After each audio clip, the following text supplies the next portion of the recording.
जन्मवेदी महोत्सव ये महोत्सवर आज गोटे पाद आम शेष गुंडीचा मंडपम जातंग जे पश्यन्ति रथे स्थितं रामकृष्ण सुभद्रांच ते जानती भुवनं हरे। महाप्रभुंकर जीवा आसवा गुंडीचा मंदिर को जीवा गुंडीचा मंडप अवस्थान करवा रही करवा पुणी बाहुड़ा यात्रा फेरी जावा या दर्शन करती सी ए जगार कौटी रहती माने ना आम रहीचे भूलोक या भूवलोक तापर स्वर्गलोक तापर महनलोक तापर तपलोक तापर जनलोक तापर सत्यलोक बा ब्रह्मलोक तापर अंधकार प्रदेश तापर कारण सागर तापर श्वेतद्वीप तापर वैकुंठ तापर गोलोक राधा रानी को सहित भगवान श्री कृष्णचंद्र साकेत सीता माँ सहित रामचंद्र तले रहिला अतल वितल सुतल रसातल महातल तलातल पाताल चतुर्दश भुवन उपरକୁ एतिकी रहिले ताहले आमे जिब्बा कोठिकी ना आउ जन्म मरण चक्र रे आमे न पड़ी पुनरपि जन्म पुनरपि मरण पुनरपि जननी जठरे शयनम जन्म मरण चक्र रे पड़िबा रामायण कहिले आकर 4,84,000 जोनि भ्रमत यह जीव विनाशी जन्म मरण चक्र रे बहुदिन धरी भ्रमण करेले एवं वर्तमान आम मनुष्य जन्म लाभ करिचे आ मनुष्य जन्म लाभ करी आपण माने मु आ समस्त भक्त मंडली कौन करुछंदी महाप्रभु अनंत ब्रह्मांड नायकंकर दिव्य लीला दर्शन करुछंदी काहे कि ना आम सब उत्कलवासी ना खाली उत्कलवासी देखुछंदी कि ना विश्ववासी भी देखुछंदी ताने जगाटा कार होइकी रहिछि वर्तमान ना ओडियार परिचय आज से ओडियार परिचय तोर बड़पण तूरे कालिया तुए जाति परिचय तोरा ए संस्कृति सनातन प्रीति जय जगन्नाथ जय की सुआ की दुख की कष्ट की वर्षा की खरा किए मानुचे आज ओडियार परिचय आम मानकर प्राण आम मानकर आत्मा आम मानक मनर प्रभु आम मानक हृदयर ठाकुर आम जीवर जीवन आम महाप्रभु भगवान जो रथ यात्रा आरंभ होइछि विश्व प्रसिद्ध रथ यात्रा द्वादश यात्रा भितर श्रेष्ठ यात्रा हेले गुंडीचा यात्रा बा रथ यात्रा कौन कहले द्वादश यात्रा भितर सार हेला गुंडीचा जात ये गुंडीचा जात ना गुंडीचा नामे मो जात परम पावनी रथ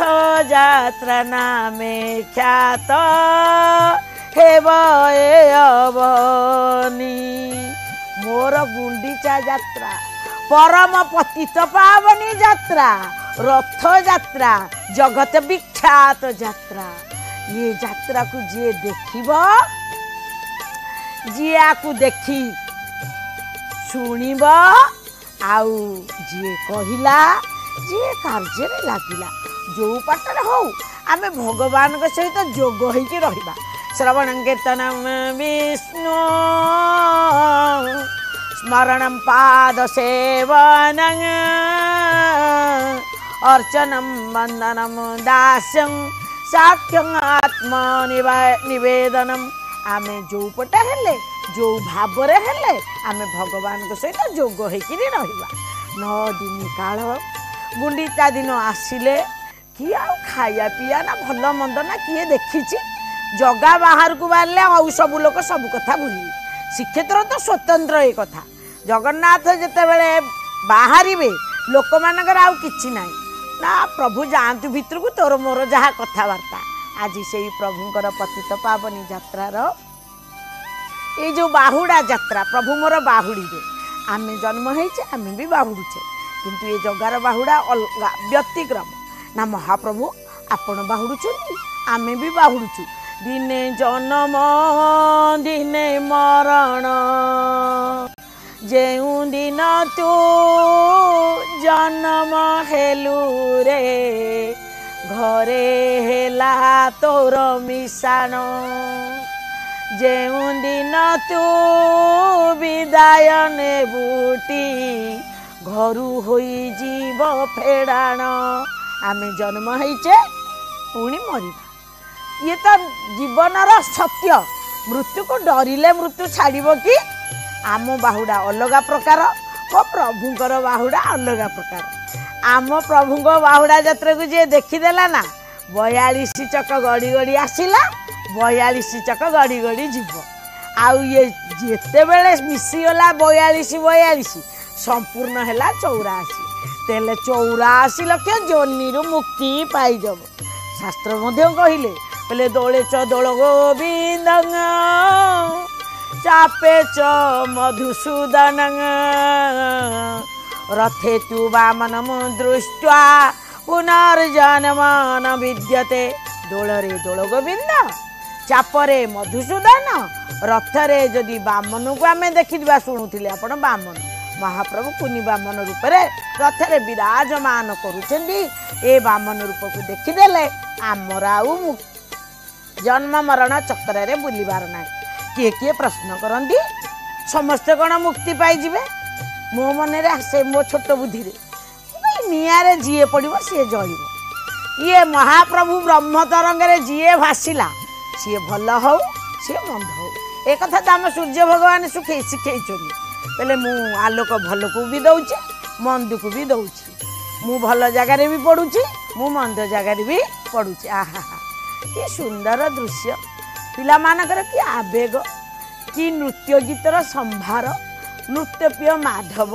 ओडिसी नृत्य आम मानकर जो सुंदर भाव माहरी नृत्य आपण माने दर्शन करुचनी मो जगा तो नृत्य प्रिय राति रे जगा नृत्य देखिले जाकि शुए निजे तो नाटुआ ए नटवर नागर नंदा भजरे मन गोविंदा से नटवर नागर नंदा पूरा नाटुआ ठाकुर कहती